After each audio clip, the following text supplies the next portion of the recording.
အားလုံးပဲမင်္ဂလာပါ PUBG Mobile ပြည်သက်တို့ရေဒီလ15ရက်နေ့မှာစတင်ကျင်းပတော့မဲ့ PMGO SEA Final ကတော့လက်တကမ်းအကွာကိုရောက်ရှိလို့လာခဲ့ပါပြီ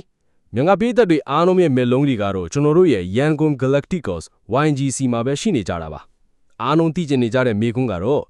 YG အနေနဲ့ဒီပွဲမှာ Top 5 ထဲဝင်နိုင်ပါမလားဆိုတာပါပဲတကယ်တော့ C Region ဆိုတာ PUBG Mobile လောကမှာတင်မင်းတမန်အုပ်စုလိုတောင်တင်စားလို့ရတဲ့အထိအဆင့်တန်းမြင့်မားလွန်းပါတယ်အထူးသဖြင့်အင်ရှင်ထိုင်းအသင်းတွေနဲ့အင်ဒိုနီးရှားအသင်းတွေကတော်တော်လေးကိုတောင့်တင်းတာပါဒီနေရာမှာတခုသတိရမိတာကမနစ်က PMGC တုန်းကထိုင်းအသင်း EA ကမြန်မာကိုစားပြု BG ကိုလေတိုက်ထားတာတွေရှိခဲ့တယ်လीဒါကြောင့်ဒီပွဲက YG အထွက်တော့ EA ကိုလက်စားပြန်ချေဖို့အခွင့်အရေးပါပဲဒါပေမဲ့ EA ကလည်းအခုနောက်ပိုင်းတော်တော်လေးကောင်းမွန်လာတာကြောင့်လုံးဝ short တွက်လို့မရဘူးဗျနောက်ထပ်အဓိကသတိထားမှာကတော့အင်ဒိုနီးရှားက BTR ပါ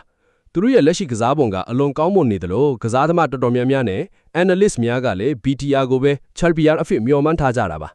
ဒါကြောင့် YG တဲ့နဲ့ BTR နဲ့ထိတ်တိုက်တွေ့ရင်တော်တော်လေးဂရုစိုက်ဆော့ဟိုလိုပါလိမ့်မယ်ဒါပေမဲ့ YG ကိုကြည့်မယ်ဆိုရင်လည်းသူတို့မှာရှိနေတဲ့ fire power နဲ့ team chemistry က short တွက်လို့မရဘူးဗျ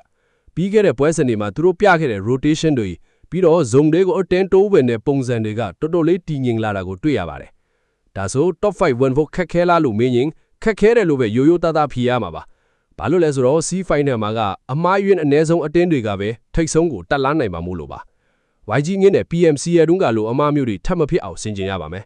chicken dinner ရနိုင်တဲ့ပွဲဆိုရင်အပိုင်ရအောင်ယူရမယ်ပြီးတော့ 2vs4 ဒါမှမဟုတ် 1vs3 battle ဒီမှာဆိုရင်လည်းမထစ်မနေနိုင်အောင်တိုက်ထုတ်ရပါမယ်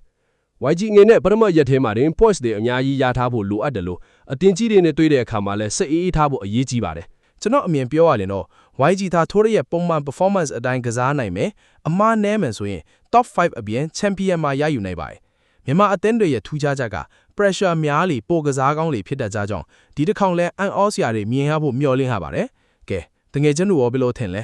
YG အနေနဲ့ EA ကိုလက်စားချေပြီး top 5 ထဲဝင်နိုင်မလားဒါမှမဟုတ် champion ဆုကိုပါတစ်ခါတည်းရယူသွားနိုင်မလားကိုယ့်ရဲ့ထင်မြင်ချက်တွေကို comment မှာရေးပေးသွားပါအောင်ကျွန်တော်တို့အားလုံး YG နဲ့အတူရှိနေပြီးမြန်မာဂွန်းဆောင်နိုင်ဖို့အားပေးလိုက်ကြရအောင်ဗျာအားလုံးပဲကံကောင်းကြပါစေ